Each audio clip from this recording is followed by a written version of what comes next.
All right, let's talk about TYT math. If you're gearing up for the exam, you know that the math section can feel like this massive, impossible mountain to climb. But what if you had a roadmap? Well, that's exactly what we're going to do today. We're going to lay out a step-by-step guide to help you conquer it. So let's dive right in. First things first, let's be real. You look at that long list of topics, numbers, problems, geometry, functions, and it's just so easy to feel completely overwhelmed. Like, where do you even start? If you've ever felt that way, trust me, you are not alone. It's a super common feeling, but it's one we're about to fix right now. So here's our game plan. We're going to start with the absolute bedrock, the foundation, which is all about numbers. Then we'll level up to the real challenge, problems. After that, we'll push into abstract thinking. And finally, we'll pull it all together to build your personal strategy. Okay, Section 1, the foundation. I want you to think about this like building a house. You wouldn't even think about putting up the walls or the roof before you've poured a solid concrete foundation, would you? Of course not. The whole thing would collapse. Math is exactly the same. Mastering these core concepts first makes everything that comes later so much easier. Now, these aren't just a random list of topics. These are the essential tools in your mathematical toolbox. This is literally the language of math. Understanding things like divisibility, absolute value, and exponents, it's like learning the grammar you need to understand every single question on the exam. Let's just take exponents as a quick example. It's a pretty simple idea, right? Just a number multiplied by itself over and over. But really, truly getting how they work, all the rules for adding, multiplying them, that unlocks countless different problem types down the road. The big takeaway here is that mastering one small concept has this huge positive ripple effect across the board. And here is a perfect illustration of how those tools come into play. Just look at the basic logic for solving any equation. Every single step here relies on those fundamentals we just talked about. Simplifying an expression, yep, you're going to need your rules for exponents and rational numbers. Isolating the variable, that's all about understanding your basic operations.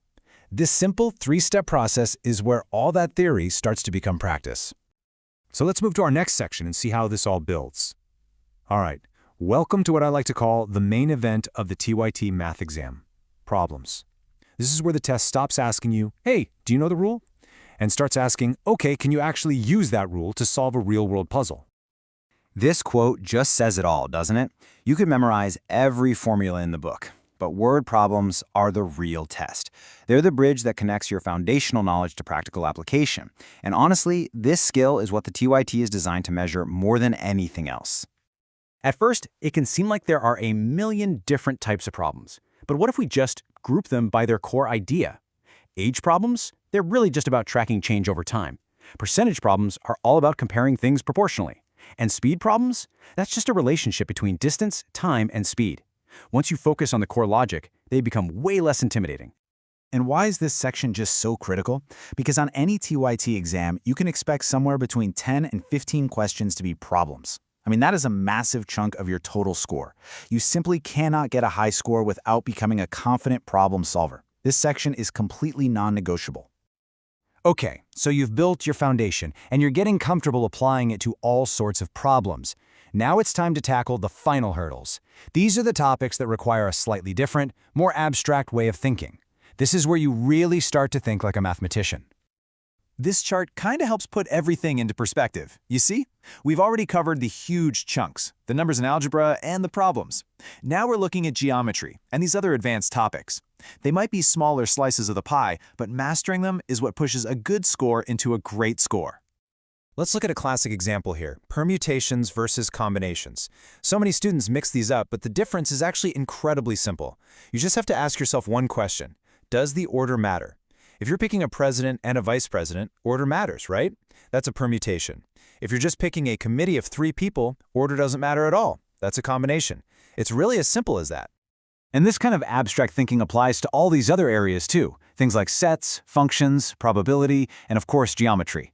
These aren't just separate subjects. They all build on that same foundation of logic and problem solving that we've been talking about this whole time.